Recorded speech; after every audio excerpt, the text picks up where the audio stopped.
Proportional Response, Book 1, Chapter 21, Part 18, Boots on the Ground. Corporal Carthan Ranash gripped his gun and forced his whiskers to be still as he followed his squad through the night. I hate this job. I hate this world. I hate this night. I hate that they won't give me night goggles because they know how well I can see in the dark. I hate whatever twist of fate put my paperwork in front of some damned pencil pusher who decided to send me to this godforsaken rock instead of a proper ship where I belonged. And most of all, I hate that damned pencil pusher. So help me. If I ever get my hands on him, I will. Benson hissed beside him as they ran through the night. His friend gave him a stern look and a gesture which meant, save it for the enemy. Carthan realized he'd been growling under his breath again. Benson thinks this is directed at our foes. He silently harumphed at himself. Well, I guess maybe it should be. He gripped his rifle a little tighter, focused on the ground ahead of himself, and tried to redirect his anger. His ears heard a twig snap, and he glared over at the offender. These humans may have managed to teach even me a few things about stealth, but some of them are as hard-footed as a Rishadon. The goggled man looked back at him with a grimace, but no one slowed. They just kept moving as fast as they could and still maintain their stealth. Then the signal came from the front of their line, and they all came to a stop in a few short, silent steps, then dropped to a crouch. Ranash let a smile cross his face, but kept careful control of his growl. He heard several of his mates' breathing quicken. Soon now, he peered through the night at the lit like daylight Zoltan camp. Not only do they keep their lights so bright we can find them from miles away, and they can't see past the edge of the light, but they set up with a bunch of bushes running along one side of the camp.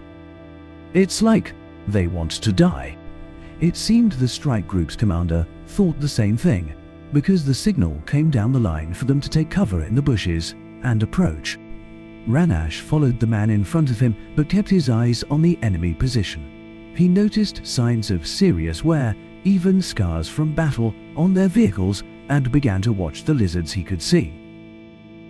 Many held their weapons in their hands, but even those who didn't kept them with arm's reach. He looked closer at how the enemy held their weapons and liked what he saw even less.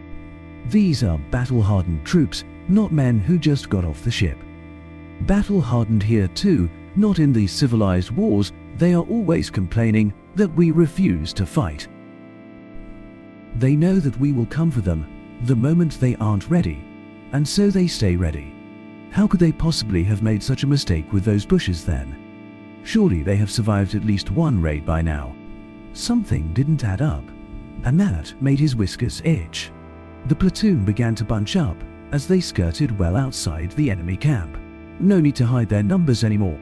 His whiskers continued to twitch as he kept most of his attention on the enemy. Something he saw really bothered him though, and it took most of the trip around the camp for him to spot it, by which time he'd worked his way to the front of the platoon. He stopped dead in his tracks for a moment when he finally put the pieces together. The space closest to the bushes holds nothing but tables, and the entire area is lit up even brighter than the rest of the place. Furthermore, the bushes are at the bottom of a slope on both sides. Something isn't. Then he smelled it. Christian, the humans don't have the ability to smell the stuff, at least most don't, and it burns hot enough to char bone. Carthan took a few moments to be sure of the smell's direction, then broke ranks and pushed his way through to the commander.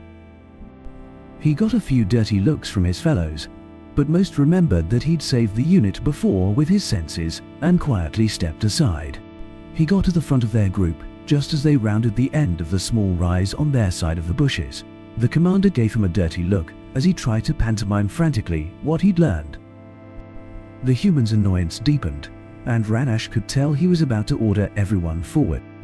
Then Rash took another look at the little rise by the bushes and noticed something off. Something the humans probably couldn't see with their night vision gear. The grass over the little rise consisted of planted sod. In desperation, he shuffled forward, grabbed a corner of the sod, and pulled it up. It came away in a perfect square to reveal nice straight lines of grass that framed fresh-packed dirt. The commander immediately called for a halt, then for everyone to turn around. Ranash had to hand it to the commander. He made up for his slow uptake with a rapid plan. The man decided to risk a short-range micro-drone and sent it into the bushes. They quickly found the tripwires intended to set off buried incendiaries and turn the bushes into a charnel house of fire. It took longer than Ranash liked for them to move into new positions, with some men to one side of the camp and the others opposite the bushes, but they still had cover of night when everyone got to their positions. Rather than risk the exultans detecting transmissions from another micro-drone, the men tasked with springing the trap did so the old-fashioned way. They threw rocks at it until one of them managed to snag a tripwire. Ranash nearly gasped. The effect looked a lot like the lighting of a gas oven. The incendiaries had been placed at the edge of the bushes farthest from the camp, so they rolled through the bushes towards the Daltons. Clever trap. Run away from the fire in a panic and into a bunch of tables that will foul you up, or up a hill so that you stand exposed. He readied his rifle as shouts rose from the Dalton, ready to shoot them as they took position on their ambush. They surprised him again though. Nothing moved in the Sultan camp. He thought he heard something, a sort of rustling noise, but he couldn't make it out over the crackling fire of the bushes. Then he saw the fire over the bushes quaver as pulse rifle fire hit it in waves. Silenced rifle. It only took a moment for him to trace back the pulse fire and understand. Time for some of that initiative the bosses are always talking about. He brought his rifle up and yelled to his companions. They are in the tents, and dropped the tent walls facing the bushes. Fire into the tents. He fitted his own actions to his words and opened fire.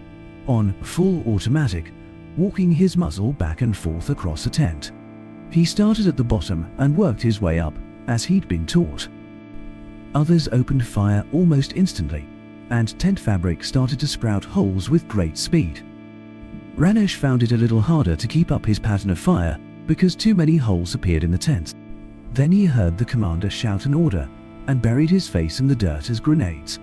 2 for each tent sailed through the air. The concussion weapons blew out the whole fabric of the tents to reveal some few startled, and many already dead, Zoltans looking back from their oh-so-well-prepared trap in shock. The shock didn't last long, not with dozens of rifles at the ready who suddenly had a clear line of sight. As the last ambusher hit the ground, he heard the alarm go up in the rest of the camp. Someone seems to have realized that their ambush went awry. These Sultans are faster on the uptake than any we have seen so far. Ranash moved his rifle in the direction of the shouts and tried to press himself into the dirt. He could vaguely see Zoltan movement at the far end of the camp, and hear arguing. He then heard a vehicle of some sort start off and leave at top speed. Then another. Then a few shots went off. A couple of Zoltans fell, and they all began to move en masse towards Ranash and his companions. Now, the fight begins in earnest. He allowed himself a low growl as the Zoltans managed to form themselves into a better semblance of order than he usually saw in a raid, and advanced. The rapid attempt at order and formation of a line of battle didn't do them much good in the end. No one on the Zoltan side had the sense to kill the lights, and the attackers had set up outside the lights. Lizards ducked for cover, tried to move towards the enemy fire, all while their officers harangued them from behind and shouted out timing for them to move, and for those in cover to fire at the enemy.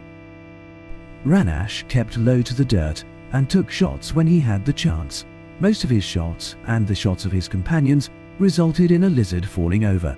The enemy, however, had nothing to target but muzzle flashes. Most of them just fired blind. Then Ranash heard the overpowering thwomp of a high-caliber sniper rifle, and a Zoltan officer's orders cut off mid-word. That thing still scares me. A rifle from the humans' pre-combat days, something they used to take out vehicles with. Whatever cover those officers are hiding behind doesn't stand a chance. I'm just glad I'm not too close to it. Another officer tried to take up calling out orders, but he barely got his first words out before another sniper shot sounded and the officer stopped. The enemy surrendered soon after that. The unit moved into the enemy camp and began to rummage through their supplies. It had been a few weeks since they'd managed to hit a well-stocked enemy, and they'd been on short rations. Ranash followed his nose to the enemy's mess tent, while others went to secure vehicles, prisoners or weapons. He'd only loaded his third crate of food when the commander's voice came over the comms. "That vehicle which took off was the colonel for this region, boys. He went to get reinforcements. The surviving sergeant here said we have 3 hours, 4 tops, before this place is crawling with lizards again, but I don't trust him, so we burn out of here in 20 minutes. Load everything you can in their vehicles in that time, then set charges to destroy the rest. Oh, and I am sending the enemy out of camp in their underwear. Do not look, do not point and laugh, just let them go. You have your orders, move it." Ranash looked at all of the wonderful food sitting around and decided he was too busy trying to load food into enemy vehicles to even glance at the fleeing lizards.